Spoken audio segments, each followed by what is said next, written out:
Hey, it's Brad. Are you thinking about starting a podcast for your business? I'm smiling because who isn't these days? Do you know how to get your audio sounding great in people's headphones or cars? What do you know about digital interfaces or equalization or normalization or compression? If you don't know anything about those things, don't worry. If you like the way this audio sounds right here, I'm about to show you everything I have in my home studio. And before I start, I want to say two things. One, I've worked in professional recording studios and I've made really great sounding audio for 30 years, but I know nothing about the technical side of things. I'm not a sound engineer, and that actually kept me from even having a home studio until about a year ago. And number two, I'm not saying that this setup is the ultimate home studio. There's a lot of different ways to do things, but I think that this setup sounds great and is really easy to duplicate. And if you go to heyitsbrad.com, I've got it all linked in my Amazon storefront. And if you use my links, I earn a commission, so thanks. So here you go. Here's everything I use. I produce on this MacBook Pro. This is like the 2022, but in my link, I'll link you to the 2024 version. But listen, I think that you probably already have the computer you need. Any decent Mac or PC is going to work. I use Adobe Audition, but you could totally use Audacity, and it's free. Now, here is what I think is the most important piece in my whole studio, the RODECaster.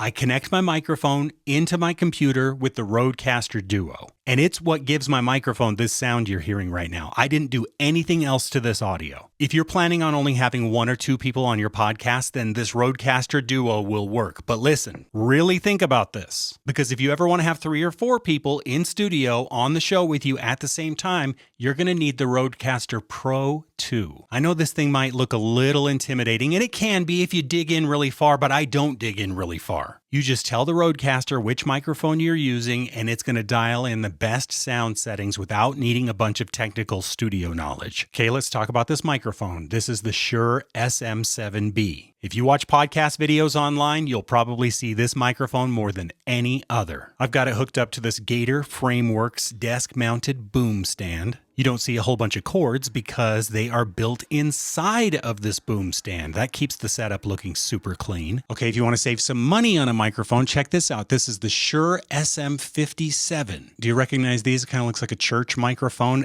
That's what it looks like right out of the box. I have a windscreen on top of it. This is the Shure A2WS, and when you tighten this on with the screw, you leave it kind of floating on the top there, and it puts a little space in between that'll break up those P's and B's, break up those plosives with this windscreen. And you and your guests could handhold this microphone, but you know that you're not gonna be able to sit still and it's gonna be making distracting noises. I recommend getting this. It's the Shure A55M shock mount, and then just putting it on the boom stand like any other microphone.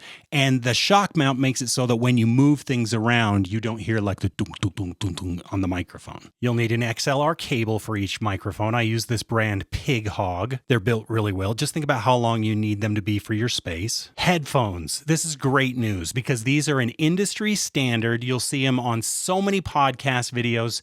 You've seen them in music videos since the early 90s, and these cost less than the headphones that I wear to the gym. These are less than $100. The Sony MDR-7506. I like to have as many pairs of headphones as I have microphones, so my guests can wear them too. And if your guest sits further away, consider picking up headphone extension cables like these. If you're working in a room that has a bunch of curtains and furniture, you might not have sound reflection bouncing all over the place.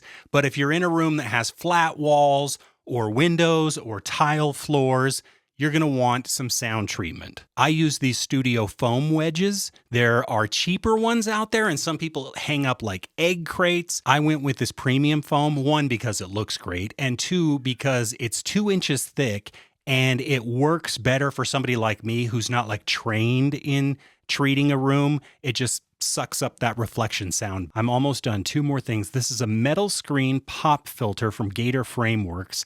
I don't always use it. If I'm doing a TikTok or if I'm doing a podcast, I probably just talk like this. But if I was voicing an audiobook or sending something to a big national agency or whatever, I would put this on for extra protection against those P's and B's. And finally, I also have a USB-C flash drive that's connected to my RODECaster. That way I can take the whole studio set up on location and record without even needing my computer. So like I said, you can find all this gear on my Amazon storefront at heyitsbrad.com. And one last thing, if you want my exact microphone settings, you can buy my B2X presets. They are for the RODECaster Duo and RODECaster Pro 2.